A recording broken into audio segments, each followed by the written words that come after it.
ansiif walaleessam anseenaa sabam Oromoota hunda gadda torkaa qabam ati bargaaddisa kan qabbana qabu ati bara hiyyicha kan nagaa lallabu gaachana kan keenya tokkummaa lallabde ati nuuf jireenyam sagaafa rakkoo kan sabaaf falmatu isa sagalee dhabeef lallabee dubbatu aliigaaf gammachuu alii nama addaam Oromoonni hundi dhugaa si barbaadam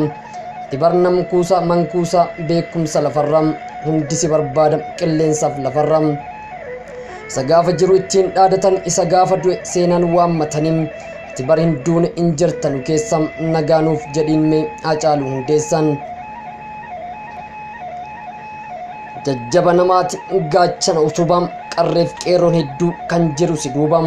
daandii kee qabateem dhaloonni ati uumte seerota qubeedhaam jabeessitee tumte yaa adeeroo kiyya karaa nagaa beenu akka si jaalannuuf akka deemtuun feenu sila maal goonaree duuti naman dhiiftum ati barnuuf iftem akka barii biiftum yoomuu si jaalanna nu wajjin jiraattam ati nu jiraadhu kaa caffee jannatam kan barreesse fi walaleesse anseenaa sabaatiin